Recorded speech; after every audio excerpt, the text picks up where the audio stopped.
Boa noite, Jesus. Que bom receber você aqui mais uma vez para a nossa oração da noite. É hora de nos acalmarmos e descansarmos em Deus.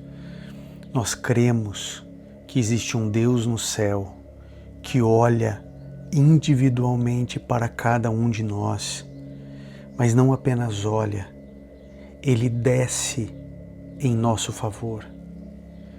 Deus sabe tudo o que está acontecendo com você. As injustiças, as humilhações, as dívidas, a doença, o desequilíbrio emocional que todos nós temos. Deus sabe exatamente o que está tirando a sua paz. E se Ele te trouxe até aqui, é porque Ele tem uma palavra para você. Sabe, tudo o que nós encontramos na Bíblia é um Deus que quer se relacionar com você. Ele quer participar da tua vida. Sabe, Ele quer fazer tudo com você. Ele quer ir na farmácia com você, Ele quer cozinhar com você, Ele quer trabalhar com você, Ele quer estudar com você, Ele quer se divertir com você. Porque você é filha, você é filho. E a gente ama estar com o filho. Então, apegue-se a Jesus. Eu não sei qual é a sua denominação. Se você é evangélico, se você é católico, se você é batista, da Assembleia, se você é da Mundial, da Universal, Deus é Amor, Renascer, sabe, Casa da Bênção, Adventista, não sei. Mas tudo que Deus quer é te salvar. Ele não quer te ver triste. Dê uma chance a Jesus de verdade. Sabe, nós damos tantas chances às nossas queridas igrejas, mas às vezes a gente sabe mais de igreja do que de Jesus. Apegue-se a Cristo. Seja bem-vindo ao Boa Noite, Jesus. Fique comigo aqui até o final. Quero orar por você, quero interceder pela sua vida. Se você tem um pedido de oração, escreva nos comentários. Eu quero orar com você, por você.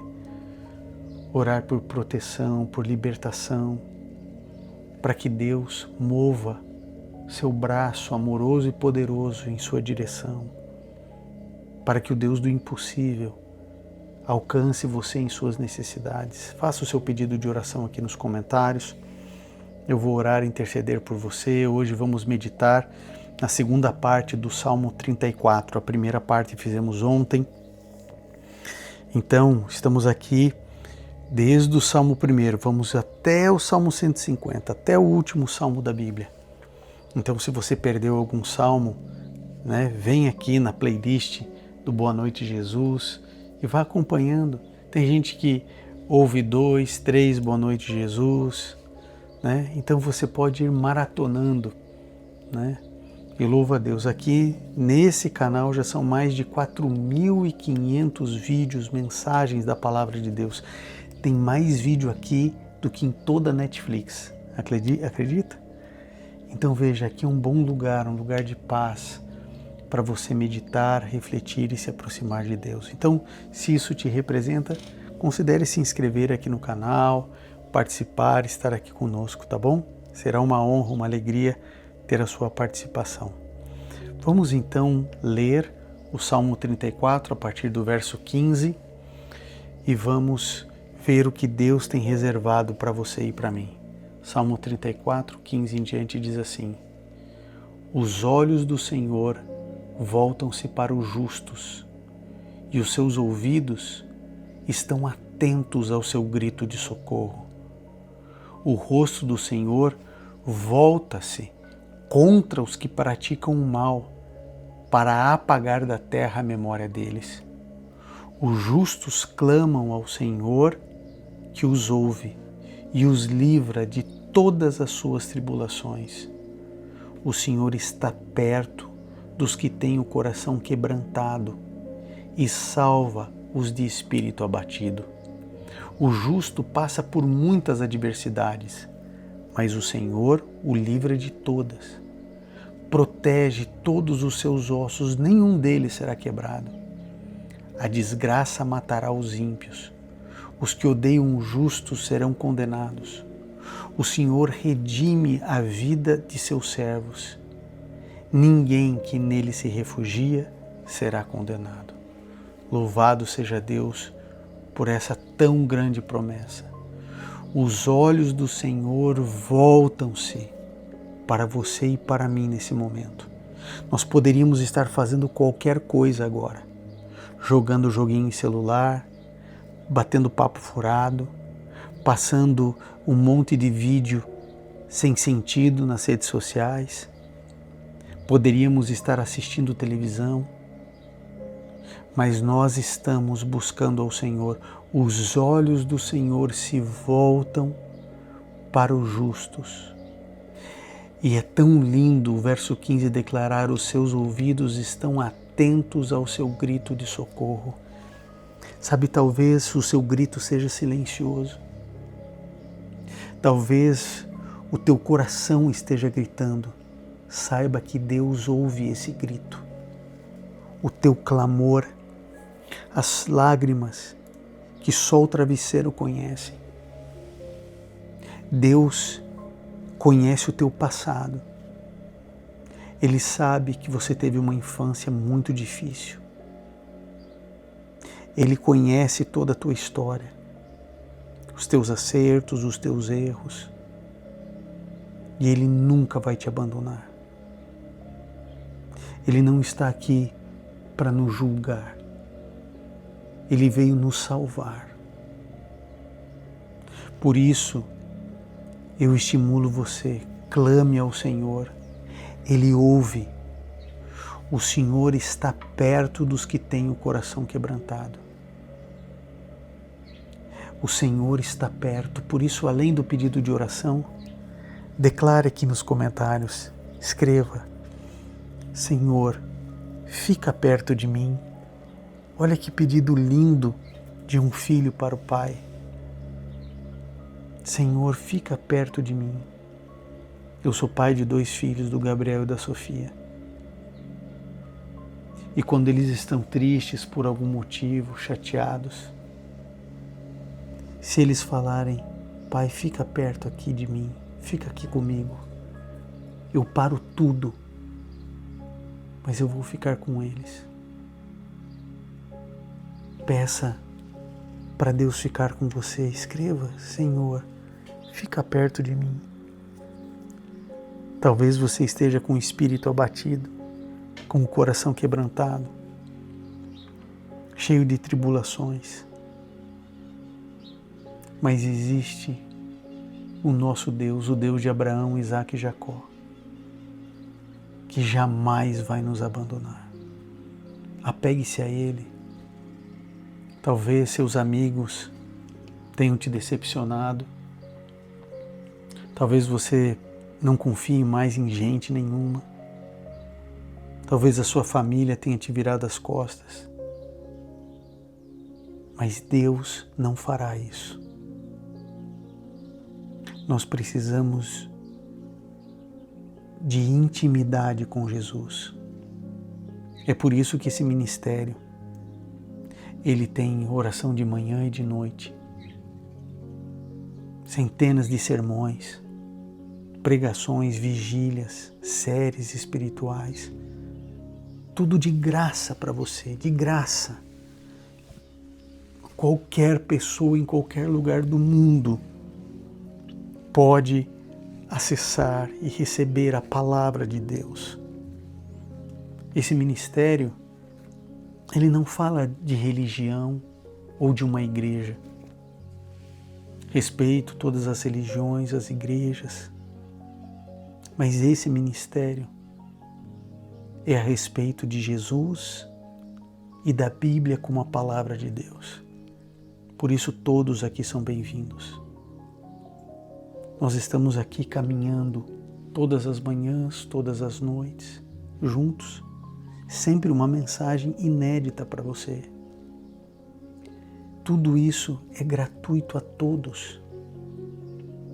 O YouTube agora está dublando essas mensagens para o inglês e para o espanhol. Você diz amém por isso? Sim, está dublando automaticamente. Então, alguém nos Estados Unidos, na Inglaterra, na Austrália, na Espanha, na Colômbia, na Venezuela, no Chile, na Argentina, no Paraguai, Equador, Venezuela, podem ouvir a palavra. Eu louvo a Deus, porque a mensagem de espiritualidade, de intimidade com Jesus, de estar na presença de Deus o tempo inteiro, precisa chegar a muitos corações. Quando você compartilha essa mensagem, você se torna um agente de esperança. Você passa a ser uma evangelista, um evangelista do Senhor. Obrigado, porque eu sei que existem algumas pessoas que se dedicam a isso. Se você nunca compartilhou, experimente fazer isso. Deus, eu tenho certeza, recompensará você por se dedicar a pregar o Evangelho. E olha, se você quer ser membro do canal, o que é ser membro do canal? Ser membro do canal é participar de uma parceria do YouTube com esse ministério e com você, né? É uma parceria. E aqueles que se tornam membros do canal recebem as minhas meditações, que eu chamo de Orvalho do Céu. São meditações, assim, entre aspas, né, secretas, só os membros aqui recebem. Então, do lado do botãozinho ali para se inscrever, tem um outro botão falando Seja Membro. Clique ali, venha participar. É uma parceria com o YouTube. Você recebe essas meditações, o YouTube manda no seu celular. Todas as manhãs, de segunda a sexta-feira, às 9 horas da manhã. É mais um recado do céu para a tua alma, tá bom? E você nos ajuda para que esse ministério continue alcançando tantas e tantas pessoas. Obrigado a cada um de vocês. Vamos juntos crendo nesse Deus maravilhoso, que está ao nosso lado, que ouve a nossa oração, inclusive os gritos que não têm barulho, os gritos da alma, do coração. Deus está do teu lado, meu irmão e minha irmã. Eu te convido agora a juntos orarmos ao Senhor. Vamos clamar ao Deus vivo. Bondoso Pai, Criador dos céus e da terra, obrigado porque o Senhor está ao nosso lado. Obrigado porque podemos confiar em Ti.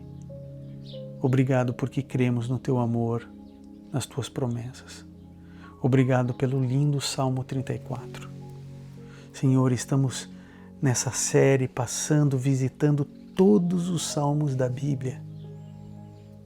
Ao final, todos aqui poderão dizer, olha, eu já li todos os salmos da Bíblia, nós estamos lendo juntos. Obrigado, Senhor, por esse privilégio. Obrigado porque podemos Te servir. O Senhor é um Deus de amor, que nos ama, que quer o nosso bem. Tudo que o Senhor nos pede é para a nossa alegria e felicidade. Obrigado, Senhor. Louvamos o Teu nome. Eu te peço, Senhor, visite cada pedido de oração aqui nos comentários. Responda-nos, Senhor. Olha para nós, nas nossas necessidades. Por favor, Pai, nos dê um repouso tranquilo, que o nosso sono seja reparador, que possamos colocar sobre o Senhor a nossa ansiedade, nossa preocupação, porque cremos que o Senhor tem cuidado de nós. Amanhã, Pai, nos dê um dia feliz, nos dê a alegria da Tua companhia, a influência do Teu Espírito e a proteção dos Teus anjos. Cuida de nós e das pessoas que nós amamos e vem em nosso socorro. É o que pedimos em nome de Jesus. Amém. Querido, Deus abençoe agora o seu restante de noite, que Deus te fortaleça e, como sempre, eu vou deixar aqui uma pregação espiritual, bíblica, Então não desligue o Boa Noite Jesus. Enquanto você vai fazendo as suas últimas atividades, vá ouvindo, ouvindo. A palavra de Deus, a fé vem pelo ouvir e ouvir a palavra de Deus. Então é mais um presente para você. Que Deus te cuide, te guarde, te proteja e fique agora com a palavra de Deus. Espero que a reflexão da palavra de Deus ela seja simples e profunda como ela sempre é, e que essa mensagem fale a algum lugar aí dentro do teu coração que talvez esteja sem esperança ou com algum tipo de tristeza, talvez alguma mágoa, talvez algum problema familiar que você está carregando já há algum tempo. Talvez a tristeza ela tenha tentado fazer morada dentro de você. Não em todos os aspectos da vida, mas às vezes a gente tem um ou outro aspecto da vida que está apagado, que está triste. E eu espero que, mais uma vez, a Bíblia faça sentido para todos nós. Então, se você puder, feche seus olhos, curve sua fronte, vamos orar. Bondoso Pai, obrigado pela Tua graça, pelo Teu perdão, obrigado pela Tua misericórdia. E pedimos, Senhor, que a Tua palavra, mais uma vez, seja viva, seja eficaz. Que a gente consiga, Senhor, entender o Teu recado para o nosso coração, para a nossa alma, e que possamos sair daqui certos do Teu amor e carregados com a Tua esperança. Que a gente saiba que nada está perdido em nome de Jesus. Amém. Bom, quando o ser humano pecou, quando os nossos pais pecaram, quem errou tudo foram os nossos pais. Quando eles pecaram, se criou 3 grandes problemas que o ser humano, que Adão e Eva, não tinham condições de resolver. Com certeza você já deve ter enfrentado algum problema que você não tinha condições de resolver. Mas não é só porque você não sabe resolver, porque é impossível de resolver. Era o caso de Adão e Eva. E os 3 problemas eram a rebelião, a morte e a maldade. Quando eles pecaram, eles se tornaram rebeldes. Houve uma rebelião contra Deus. E como se reconectar com Deus Santo, agora que éramos pecadores, agora que estávamos destituídos da presença constante e perfeita de Deus, como deixar de sermos rebeldes. O ser humano não tinha como fazer essa ponte, que nós sabemos que Jesus se estabelece assim como a ponte entre nós e o Pai. Nós tínhamos o problema da morte, porque agora tudo morria, antes nada morria, agora tudo morre. Ellen White diz que quando Adão viu a primeira folha de árvore cair, ele chorou de maneira mais profunda do que nós fazemos com os nossos mortos. Porque ele viu a natureza morrendo diante dos seus olhos e ele sabia que ele era culpado. O que fazer com a morte? E o terceiro problema era com a maldade, porque agora nós não éramos mais bons, nós éramos maus. A maldade foi se enraizando dentro do nosso coração a ponto de que o primeiro assassinato da história da humanidade se deu dentro de um lar, dentro de uma casa, da primeira família.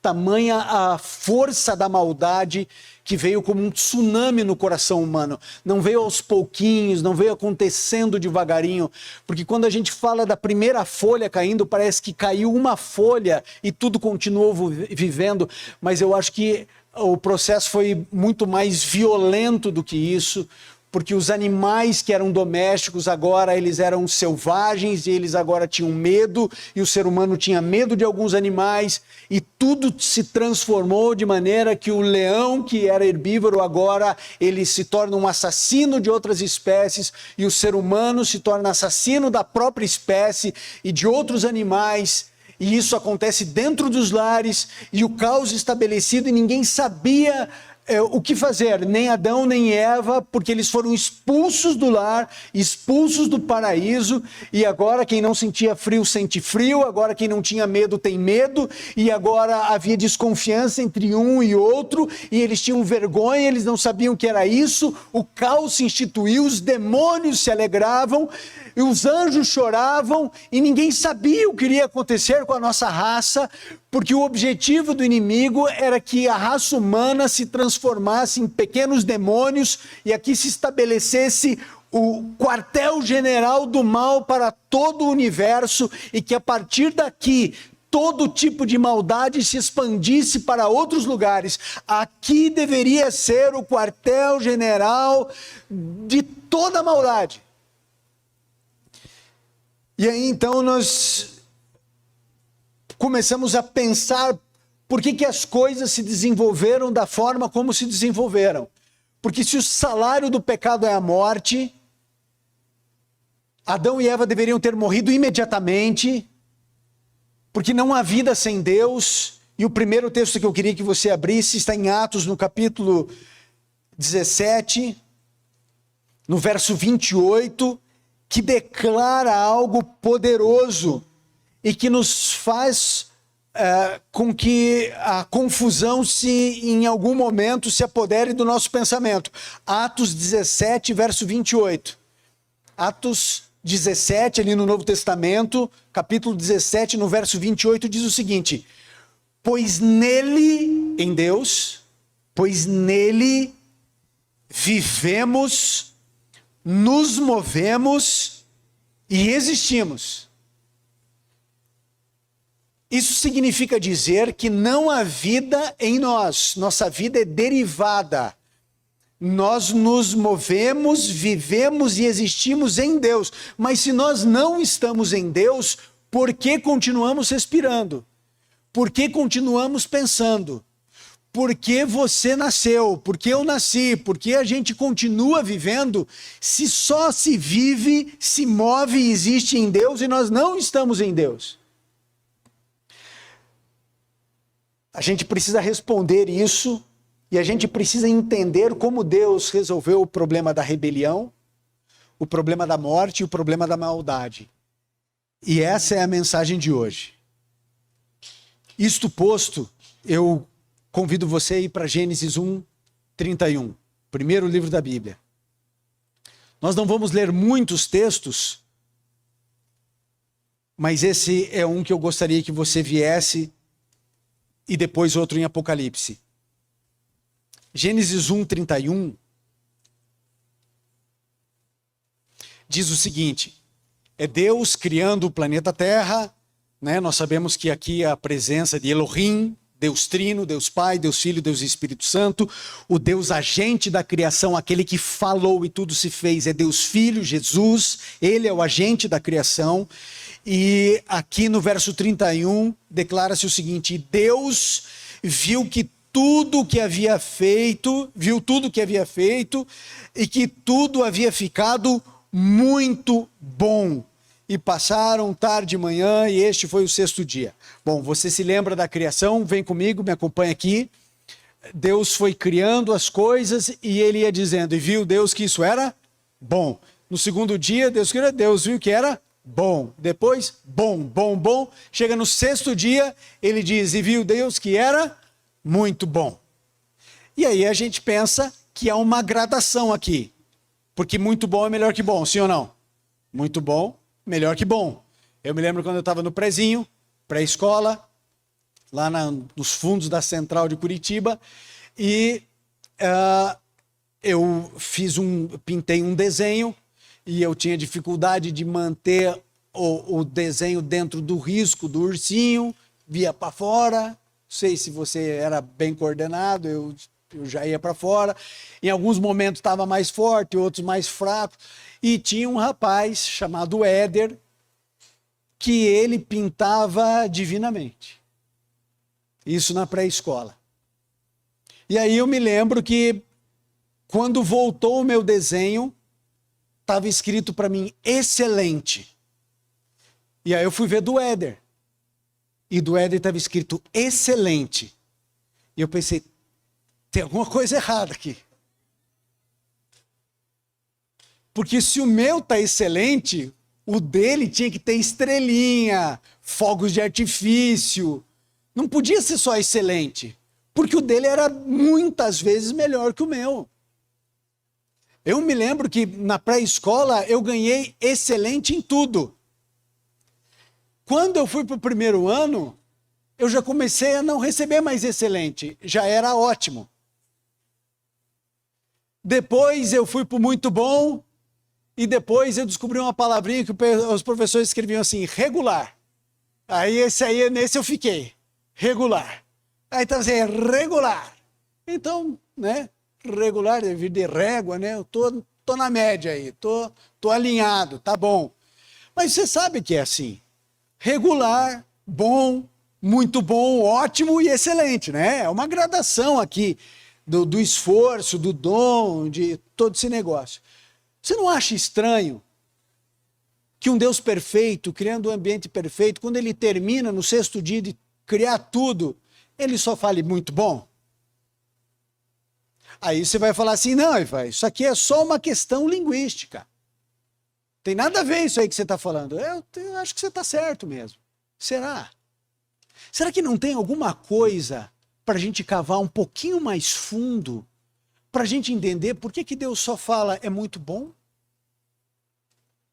Ou será que é só uma questão de gradação? Olha, o conjunto da obra é melhor que a parte, tá tudo certo, vamos embora, próximo verso, e a gente vai fazendo ano bíblico. Será que é isso apenas? Talvez sim, talvez não. Talvez haja uma razão pela qual Deus tenha dito apenas bom e muito bom. E isso talvez se explique em Apocalipse 25.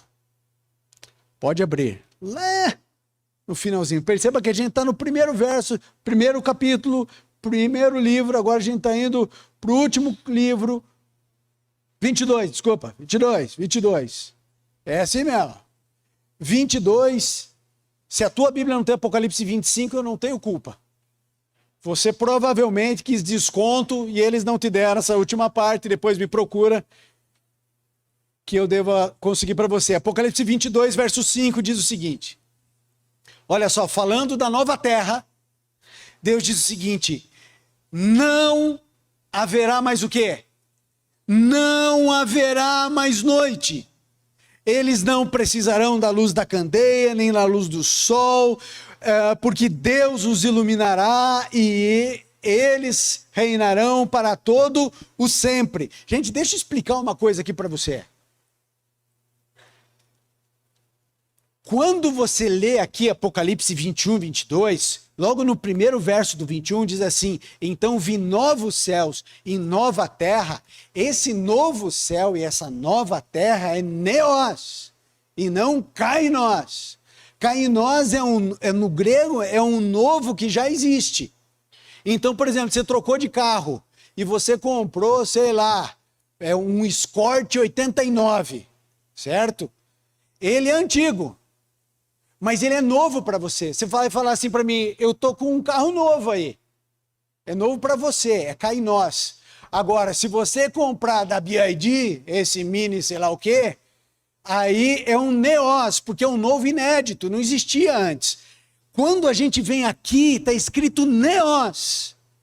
É um novo que não existe. O mar não existe, noite não existe, tudo é novo. Sabe por quê? Porque Deus, quando criou esse planeta, você sabe que ele é onisciente e você sabe que Deus sabia que o ser humano iria pecar, por isso ele cria um planeta provisório.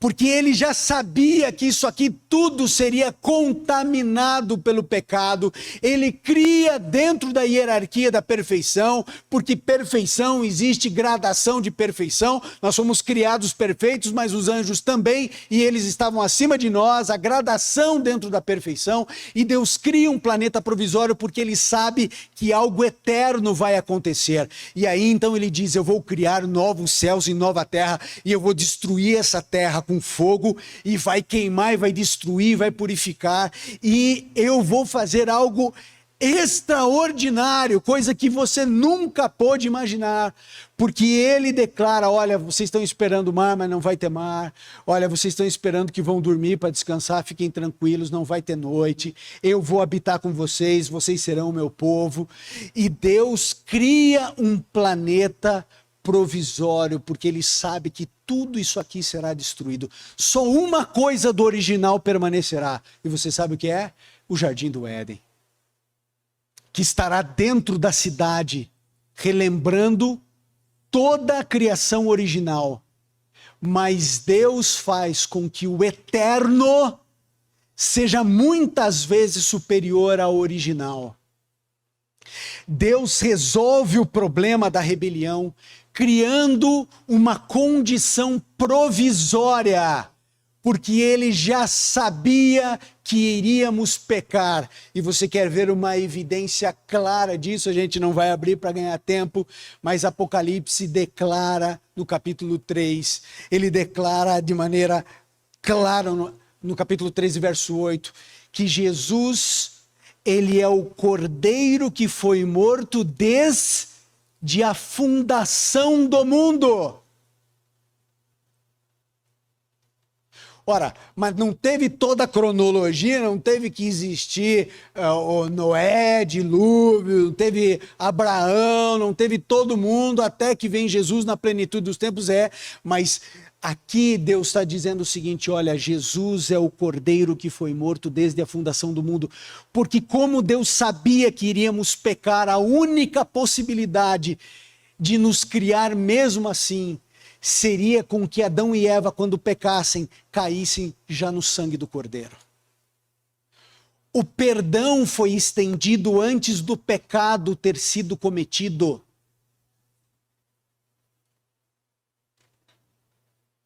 Por isso não fomos fulminados. O plano da redenção é estabelecido antes da escolha de Adão e Eva. Ele é o cordeiro morto, desde antes de Adão e Eva surgirem no sexto dia. Antes da fundação desse lugar, Jesus já era apresentado como Redentor, por isso ele é o agente da criação. Aquele que fez, ele refez, ele resgata, e ele rompe a rebelião, criando um caminho de acesso, de volta. A quebra da rebelião se dá através de Jesus. A ponte que nos une novamente ao Deus Pai se dá através do sangue de Jesus. A rebelião foi resolvida antes dela surgir. Isaías exemplifica isso no capítulo 65, no verso 24, quando ele diz assim, antes que vocês peçam, Deus já está respondendo você.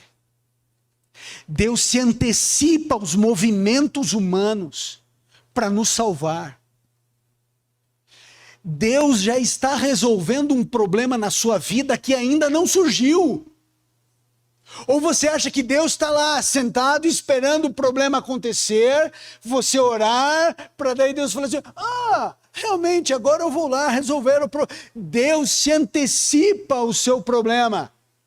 O problema que você não tem hoje, que você só vai descobrir mês que vem, já há um plano para resolver isso.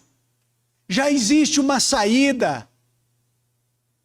Já existe nos becos que o diabo coloca a gente contra a parede, já existem saídas secretas, que nem o diabo sabe, mas que Deus estabelece para que ninguém fique acuado, para que ninguém possa ser preso sem que tenha a possibilidade de ser liberto. Quando a morte vem, Deus resolve o problema da morte de uma maneira incrível. Porque Deus, ele dá um nó na morte. A morte que era e é a nossa principal inimiga, que roubou o meu avô da minha família, que roubou o seu pai, que roubou o seu filho, a sua irmã, que roubou o seu sobrinho, a morte que tragou o seu filho. Deus dá um nó na morte de tal maneira que Deus faz com que a morte preste serviço à vida, de tal maneira que a árvore que tomba alimenta a árvore que vive. De tal maneira que a primavera é a ressurreição de tudo que morreu no inverno. A vida eterna que eu e você temos, ela foi conquistada através da morte. A morte prestou serviço à vida. Jesus morre.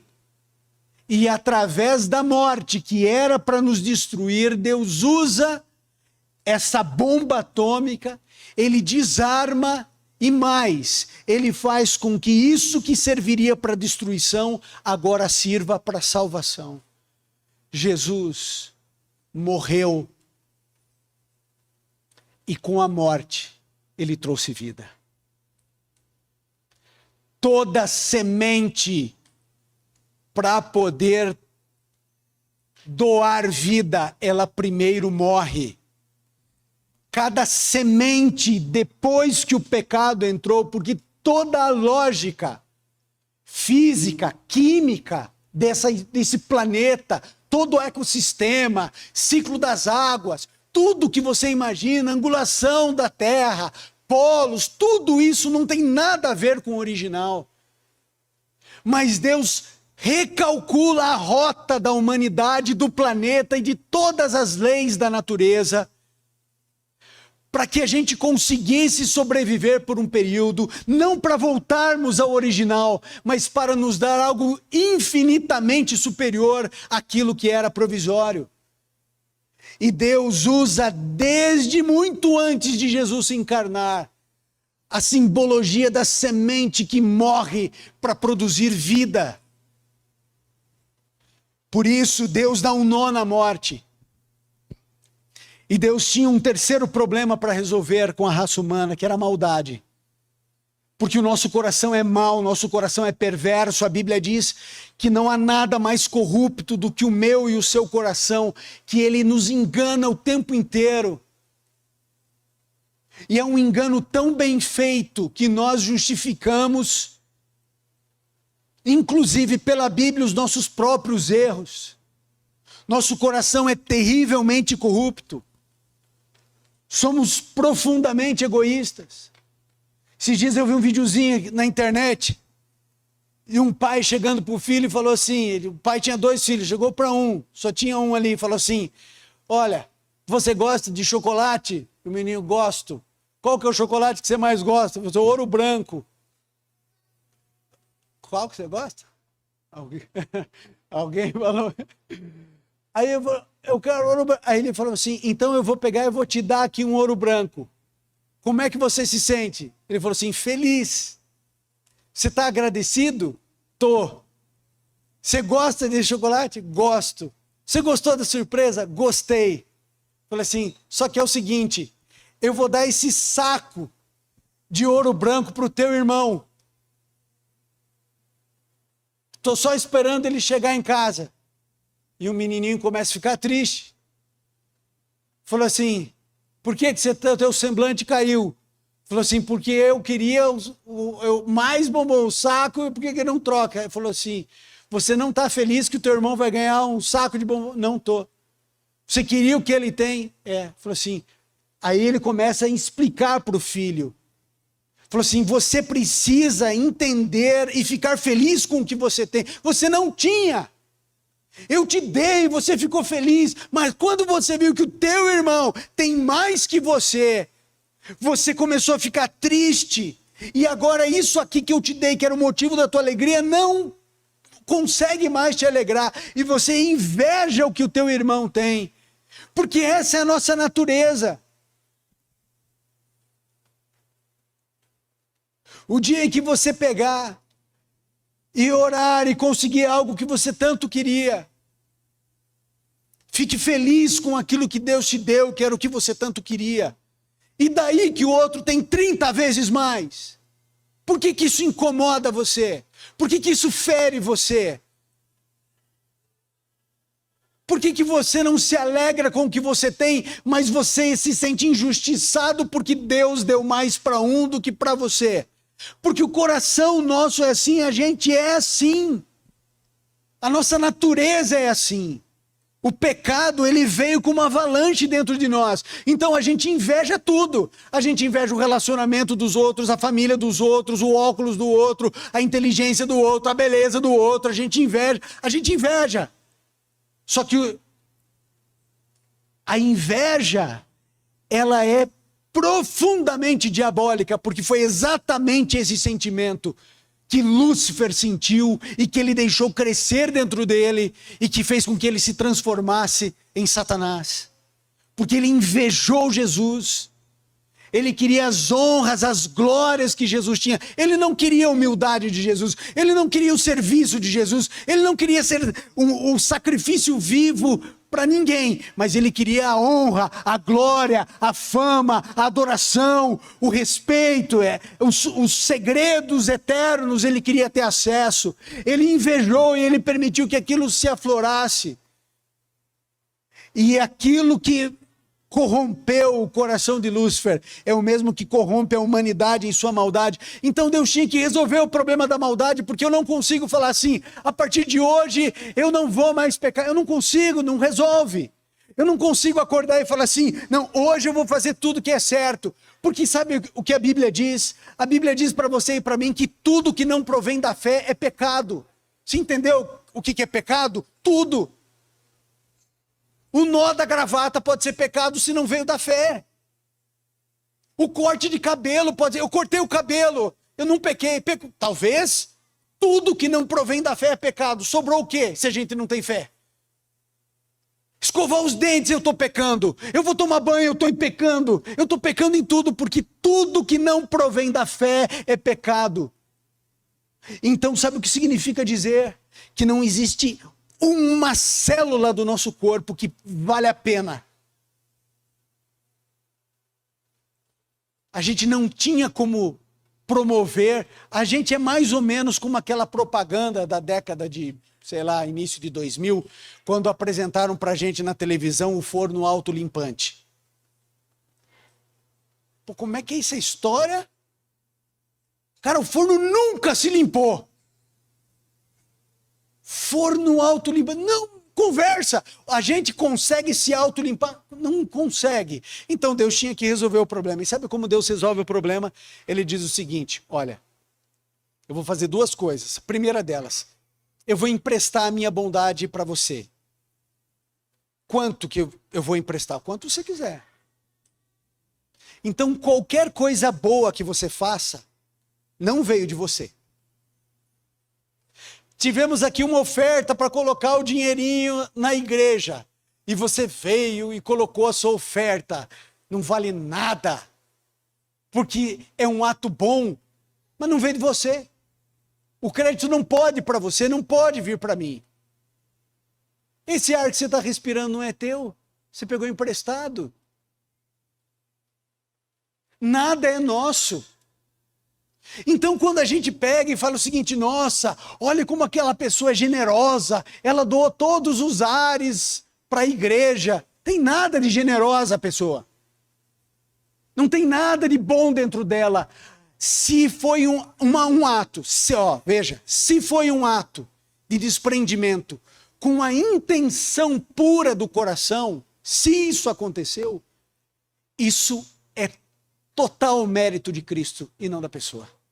Entende por que ninguém vai ser avaliado por suas obras? Se eu for avaliado pelas minhas obras, ninguém se salva. É pelas obras de Cristo. E quando eu faço alguma coisa boa, o mérito vai para quem? Vai para Jesus, não vai para mim. Se de fato é boa. Então até o bem que eu faço, não sou eu que faço. Então se você foi gentil no trânsito e deu a vez, você não é bonzinho não, viu? Porque o outro xingou e você falou maranata, você, além de sarcástico, certo? Não tem nada de bom em nenhum ser humano. Então Deus pega e ele diz assim, bom, eu posso emprestar a minha bondade para você. Você quer? Quanto que você quer? 3 gramas? Então vou te dar 3 gramas. E aí você já não mata o coleguinha da escola. Ah, quer um pouquinho mais? Então tá bom, vou te dar 5. Aí você começa a ajudar o coleguinha na escola. Ah, você quer um pouquinho mais? Você começa a se interessar pelos outros. E à medida que eu vou dizendo, Senhor, põe a sua bondade em mim, porque eu não sou bom. Põe a sua pureza em mim, porque eu não sou puro. Porque se eu levantar da cama agora, tem até um pensamento interessante, né, de um camarada que ele disse assim: Senhor, por favor, até agora, eu não falei mal de ninguém. Até agora eu não xinguei ninguém na rua. Até agora eu não briguei com meu chefe. Até agora eu não reclamei de nada. Até agora eu não critiquei. Até agora eu não tive nenhum pensamento mal. Só que é o seguinte, Senhor, eu vou sair da cama agora. Então, eu tô lascado. Por isso que a gente se aproxima e fala assim: Senhor, o Senhor precisa me dar um novo coração para esse dia, para agora. Não é para a vida. É agora eu preciso de um novo coração. E sabe o que acontece? Deus dá um coração puro, novo. Em 10 minutos a gente já suja ele. Você acha que é? Não, a gente suja. Aí a gente tem que falar assim: Senhor, dá para trocar? Troca de novo, troca de novo, troca de novo, troca de novo. Porque a gente suja o coração muito fácil. E Deus vai deixando você experimentar o que é a bondade dele. O mérito é dele, mas ele deixa você experimentar. Tem gente que gosta tanto da bondade de Jesus que ele quer mais, quer mais, quer mais. E ele vai se aproximando da luz e se afastando das trevas. Tem gente que pega um pouquinho da bondade de Deus, mas já larga. E ele vai se aproximando das trevas, vai se aproximando das trevas. E é assim que é desde que o mundo pecou até hoje com todo ser humano. E Deus então diz o seguinte: bom, vocês já experimentaram a maldade, vocês experimentam também a minha bondade. A qualquer hora, a qualquer momento eu posso entregar para você de forma abundante. Se você quiser 3 gramas, eu te dou. Se você quiser 1 tonelada, eu te entrego também. Aqui é ilimitada a minha bondade. Mas ele diz o seguinte: agora que você entende os dois lados, você precisa definir, porque eu vou destruir a maldade. Só que a maldade, ela não é uma coisa que está aí rodando no ar. A maldade só pode ser maldade se ela estiver encarnada, certo? Então, uma pedra, por exemplo, ela faz parte desse mundo, mas ela não pensa, ela não age, ela não sente, certo? Então, ela não pode, por ela mesma, ser boa ou ser má. Eu posso usá-la para o bem ou para o mal, mas ela em si é neutra. Isso não acontece conosco. A maldade e a bondade está em nós. Pela nossa natureza pecaminosa, nós nascemos em pecado, pecado nos concebeu a minha mãe, e pela bondade que Deus bondosamente nos oferta. E aí então Deus diz assim, ó, escolhe, porque a maldade vai acabar. Ou porque você escolhe a bondade, ou porque eu vou destruir você. É simples assim. Simples assim. Você tem que escolher entre a bondade e a maldade. Eu coloquei aqui, a solução é acabar com o pecado, acabar inclusive com pecadores, porque não existe pecado sem pecador. Não existe isso. Então ele diz assim, olha, eu vou acabar com o pecado. Para eu acabar com o pecado, eu preciso acabar com o pecador. Agora, você não precisa ser destruído. Eu não quero destruir você. Pelo contrário, eu amo você. Agora, eu não posso destruir o todo por causa da parte. A Bíblia diz que Deus destruir seres humanos, a Bíblia chama de o ato estranho de Deus. É estranha a natureza de Deus.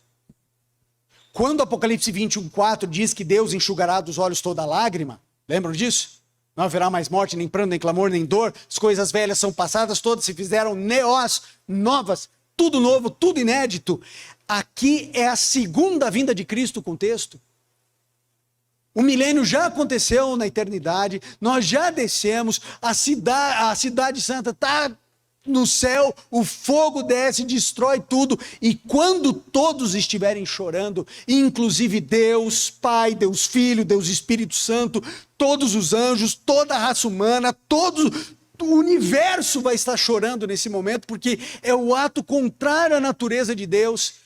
Aí é que Deus declara, olha, Deus vai enxugar a nossa lágrima para sempre. Mas essa lágrima vai ser a pior, a mais profunda, a mais triste que o universo já viu. Haverá mais tristeza nesse momento do que na morte de Jesus. no universo. Porque muitos quase foram salvos, mas ficaram eternamente perdidos. Deus resolve o problema da maldade, destruindo o pecado e pecadores. Com essa situação, os 3 grandes problemas que o diabo trouxe, Deus não apenas resolveu, mas ele criou 3 outros problemas para o diabo, que eu vou passar em 10 segundos.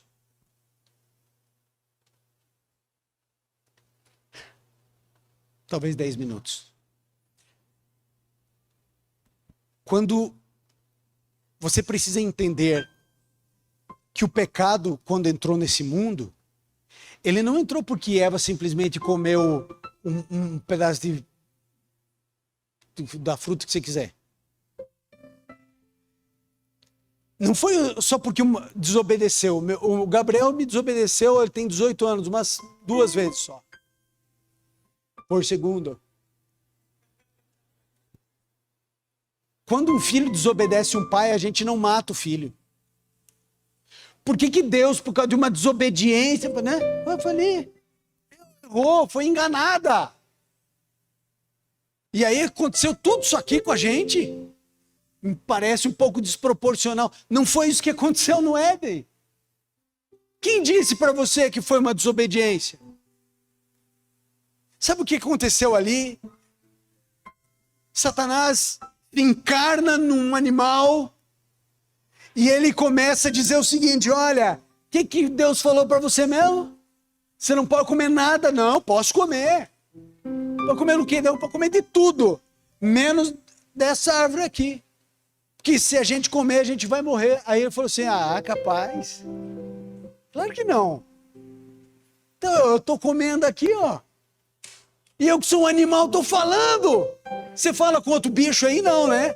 Como é que eu estou falando? Eu vou te contar uma coisa. Deus não quer que você saiba.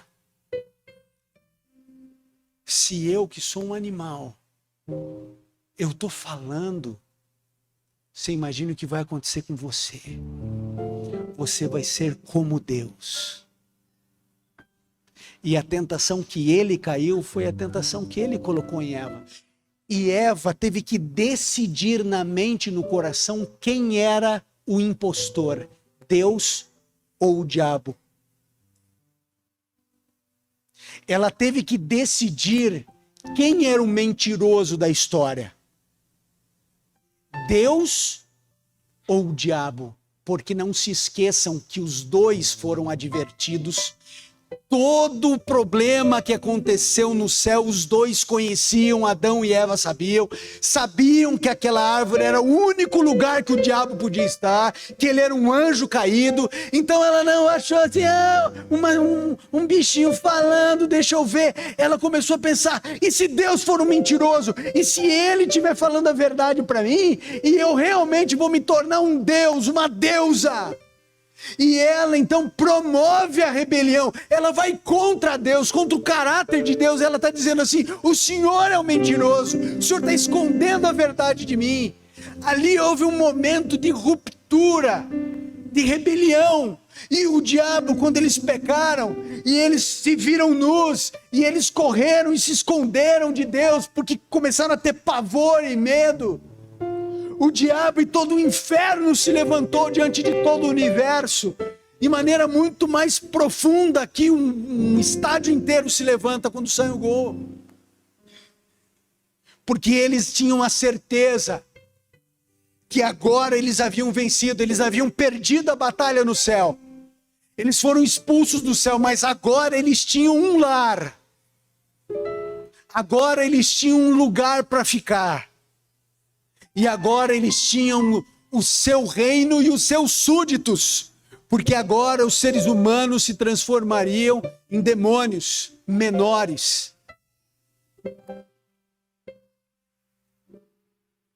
Só que daí Deus cria um problema para o diabo, porque ele chega e diz o seguinte: o diabo, você tentou destruir a minha criatura, feita a minha imagem e a minha semelhança. Só que eu vou te dizer uma coisa. Eu vou arrebentar você em 3 ações. A primeira delas, eles eram criaturas. A partir de agora, eles são filhos. Até então não éramos filhos. Éramos apenas criaturas, a obra-prima dessa criação, feitos à imagem e à semelhança do Pai. Mas agora ele disse, agora eles vão ser meus filhos. Segunda coisa, diabo. Eu vou te falar uma coisa, preste muita atenção no que eu vou te dizer. Eu vou me fazer um deles. Agora eu pertencerei à mesma raça deles. Em terceiro lugar, você queria que aqui fosse o seu QG, o seu quartel-general? Pois aqui vai ser o meu. Porque eu vou sair do terceiro céu e eu vou estabelecer o centro do universo aqui nesse lugar. E tudo que você achou aí que era perfeito, lindo, que você destruiu, que a morte veio, não se preocupe, diabo. Porque o que eu vou construir para a eternidade aqui nesse lugar é muitas vezes superior ao que você tentou destruir. De tal maneira que o melhor plano do diabo se transforma na redenção mais absoluta que o universo jamais pôde imaginar. De criaturas passamos a filhos. A única raça no universo que Deus se torna um conosco, Emmanuel, Deus conosco, Deus em pele humana. E ele escolhe fazer uma grande mudança de estrutura no universo. Ele diz agora, eu vou fazer um novo céu, uma nova terra, eu vou habitar com eles, eles serão o meu povo, eles vão andar comigo, eu estou com eles e aqui vai ser o meu lugar, eu passo a morar aqui, onde você achou que seria o teu lar, agora vai ser o lar de Deus Pai, Deus Filho, Deus Espírito Santo e qualquer ser nesse universo, nos tempos eternos, que queira ter uma audiência com Deus, eles vão ter que vir aqui em Piracicaba.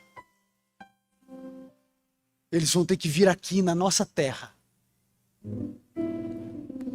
Por isso, eu termino a mensagem dizendo para você o seguinte: que plano o diabo tentou contra você? Qual é a armadilha que ele formou para a tua família?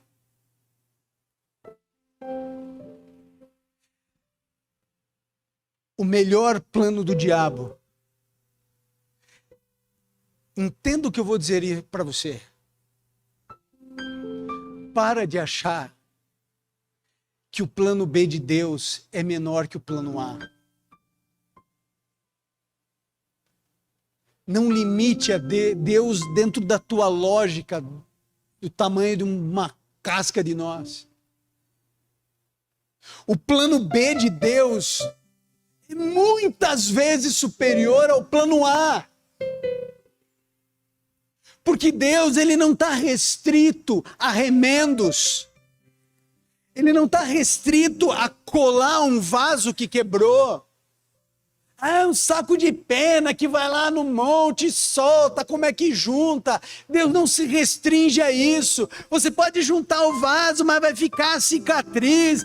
Para com essa ideia de colocar Deus dentro da tua caixinha de teologia, porque Deus ele está muito fora de tudo isso, porque ele pode pegar o pior plano que o diabo tem para você e colocar e reescrever a tua história de tal maneira que o plano do diabo se transforme na maior humilhação que o diabo já viu e colocar você em situações muitas vezes superiores ao plano original, ao plano A. E se Deus tiver o plano C e o plano Z para a sua vida, pode ser sim melhor do que qualquer outro plano anterior, porque talvez o plano B faça parte do plano A. Deus, ele tem o poder de criar situações provisórias na nossa vida. Então Deus tem o poder de fazer um segundo casamento, muitas vezes superior a um primeiro. Deus tem o poder de transformar as coisas que são profundamente ruins e malignas. E ele tem o poder de transformar o mal em bem. E o nome disso é milagre. Porque ninguém tira água de uma pedra, mas Deus tira. Ninguém tira algo bom de um abuso sexual. Ninguém tira algo bom de uma miséria, mas Deus faz, porque ele pode fazer todas as coisas. Por isso, todas as vezes que o diabo quiser humilhar você, pisar em você, colocar você no chão, pisar o teu pescoço, humilhar e destruir você, saiba que tem um texto de Ellen White que para mim ele me acompanha desde os 16 anos. Ela diz, eu não sei onde ela diz, mas no Mensagem aos Jovens também diz. Mas ela diz o seguinte, que quando a mais desfalecida e fraca alma clama pelo sangue do Cordeiro, Deus manda anjos magníficos em poder para socorrer a desfalecida alma. É Deus quem vai mandar para você. Não importa quantas noites de terror noturno, não importa se o seu filho está fora da igreja, não importa se essa geração ela tem uma estrutura psíquica e de lógica diferente da nossa.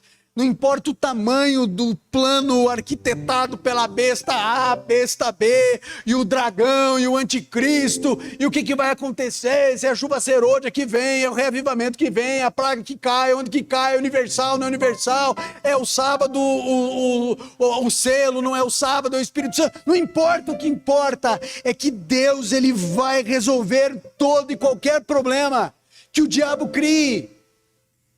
Ele venceu na cruz do Calvário, quando o diabo achava que tinha vencido. Por isso, se hoje, nesse momento, o diabo está regozijando de alguma coisa que aconteceu na sua vida, saiba que é nisso que ele será humilhado, porque Deus vai restaurar. E a restauração de Deus é melhor que a original, por uma única razão, porque você pertence a um rei. Você não é de você. Esse corpo que você tem aí, essa lógica, raciocínio que você tem, você pertence a um rei. Você é filho de Deus. E por isso, esse pai virá como um leão para arrebentar qualquer demônio que se levante contra você. Basta você clamar. Que Deus abençoe a todos nós.